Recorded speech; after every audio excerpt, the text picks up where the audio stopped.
piano since I was 3 years old, and especially enjoyed watching those who could play almost flawlessly by memory. I, however, have always relied on my sheet music and enjoy the challenge of learning a new song. Junior year, my church asked me to begin playing services for them. Allow me to set the scene for you. This is a rural church that seats about 200 people each Sunday. Everybody knows everybody. The piano echoes through the sanctuary.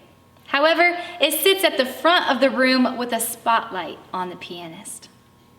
For a month leading up to the big day, I practiced and perfected every piano piece. I was so scared to play in front of everybody. I worried that if I did any less than perfect, I would let them all down.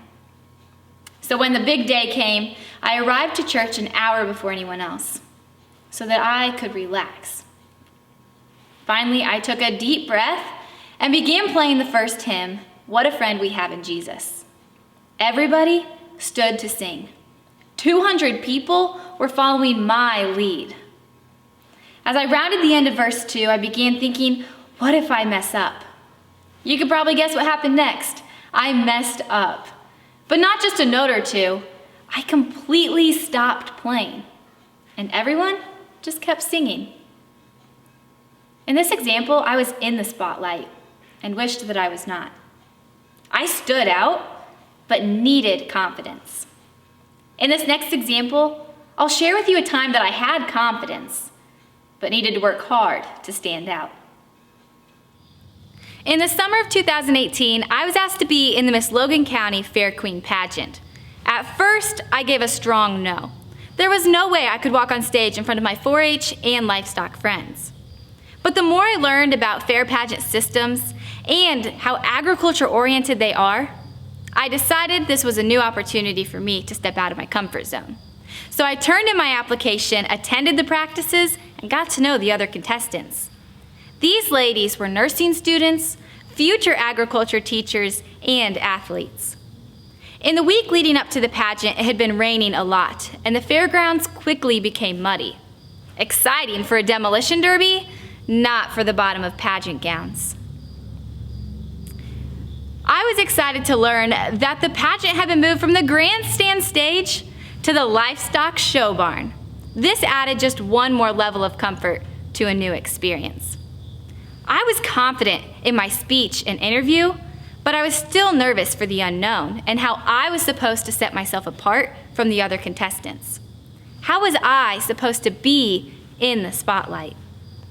As I entered the stage for the production number of Shania Twain's Rock This Country, I took in the scene in front of me. Family, friends, and fellow livestock exhibitors filled the show ring to watch the pageant.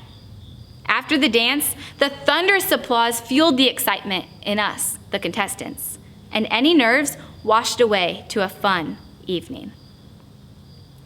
In this example, I was confident in my ability to walk away in the crown and sash, but I needed to stand out in the spotlight.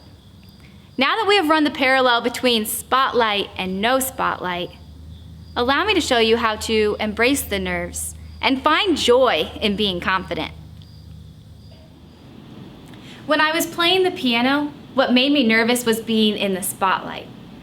However, in the Queen pageant, I needed to stand out. So how can you go from letting the nerves stop you from playing completely to channeling them into confidence?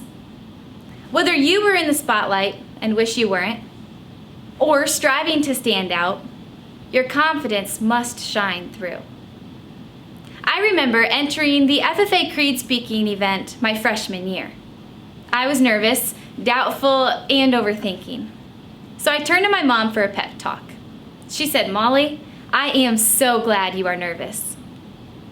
I thought, what kind of pep talk is this? But she kept saying, because being nervous means you care.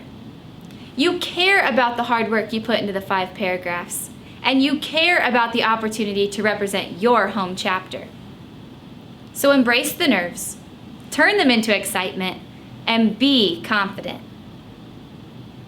I remember saying the FFA Creed in my Intro to Ag classroom freshman year with 20 classmates. And I remember saying the same creed 1 year later at the Illinois FFA State Convention for 5,000 members. I believe that American agriculture can and will hold true to the best traditions of our national life, and that I can exert an influence in my home and community, which will stand solid for my part in that inspiring task. Thank you.